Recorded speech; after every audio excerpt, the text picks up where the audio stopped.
Part 1. Glasgow, December 1978.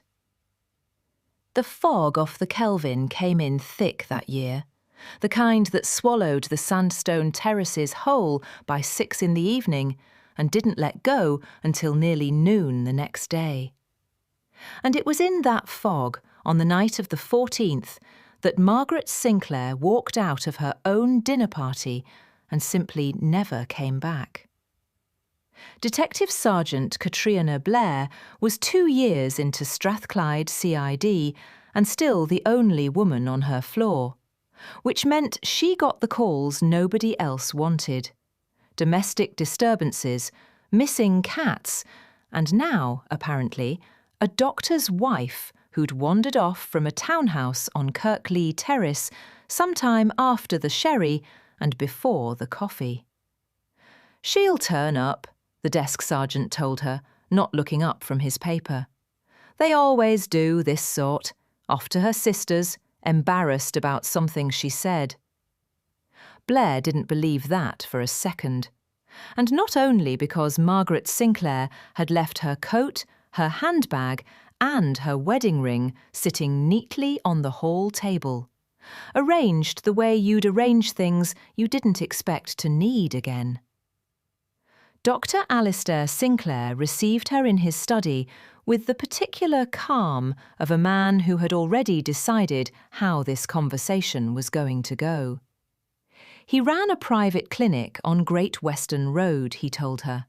Very good with women's health, very discreet, very respected. He used that word 3 times in 10 minutes, respected, like he was building a wall out of it. "Margaret gets these turns," he said. "Nerves. She'll have gone to walk it off and lost track of time in this wretched fog." 12 hours, Doctor." "My wife," he said, "is a private person." Blair noted the tense. Is, not was. The kind of thing a genuinely worried man usually got backwards, not the other way round. She asked to see Margaret's room. He hesitated just long enough for her to notice, and then said, "Of course, right this way," and led her up a staircase so quiet, so carefully kept, that Blair found herself listening for something underneath the silence the whole way up. Margaret Sinclair's room told Blair more in 5 minutes than the doctor had told her in 20.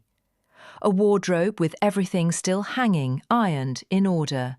A dressing table with a comb full of dark hair and a compact left open, as if she'd meant to come straight back to it. And on the nightstand, half hidden under a folded copy of the Glasgow Herald, a small brass key that didn't seem to fit anything in the room at all. "That's nothing," the doctor said too quickly when Blair held it up. "Odds and ends, she collected them." Blair pocketed it anyway and asked, as if it barely mattered, whether Mrs. Sinclair kept a diary. The pause before he answered was the longest one yet. "She did," he said. "I burned it after she left. I couldn't bear to have her private thoughts sitting about, being read by strangers." "You burned your missing wife's diary," Blair said, "before you reported her missing?" He didn't have an answer for that one, and for the first time all evening, the respectable Dr. Sinclair looked like a man watching a wall he'd built come apart brick by brick. Downstairs, the housekeeper, a stout woman named Ella, who'd worked the Kirkley Terrace houses for 30 years and had opinions about all of them, caught Blair's sleeve on the way out and pressed something small and folded into her hand. "Found it down the back of her dressing table, hen, when I was hoovering last week," Ella whispered. "Didn't think much of it till you started asking about diaries. She wrote wee notes to herself, that one. Never trusted a locked drawer in this house, and I don't blame her." On the paper, in a careful, worried hand, was a single line. an address on Great Western Road, the same street as her husband's clinic, followed by 3 words that made the fog outside feel a good deal colder than it had a moment before.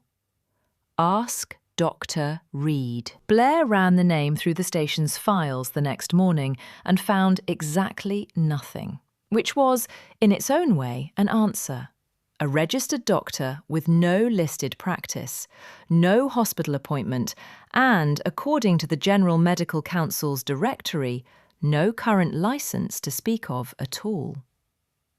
She drove down Great Western Road that afternoon with the address folded in her coat pocket, past the university, past the Botanic Gardens gates standing bare and black against the grey sky, until the tenements gave way to a quieter stretch of townhouses that had seen better decades. Number 142 had brass numbers gone green with age and curtains drawn in every window, upstairs and down, in the middle of the day. A woman answered the door before Blair had even finished knocking. Younger than Blair expected, thin, with the particular wariness of someone who'd been told, more than once, exactly what to say to strangers. "We're not seeing anyone today," the woman said. "I'm not here to be seen to," Blair said, holding up her warrant card. "I'm looking for a Dr. Reed, and for a woman named Margaret Sinclair, who I believe may have come here sometime on the night of the 14th. Something moved behind the woman's eyes. Not surprise, Blair thought. Recognition. The look of someone who had been waiting for this exact conversation and had hoped, right up until the moment it arrived, that it never would. "You'd best come in then," the woman said quietly, glancing once, nervously, back over her shoulder into the dim hallway behind her. "But I'll tell you now, Sergeant, whatever you think happened to Mrs. Sinclair in this house, it's a good deal worse than that. And it isn't only her name in the doctor's book." Behind her, somewhere deep in the house, a door closed softly, and Blair heard, very faintly, the sound of a woman crying. End of part 1.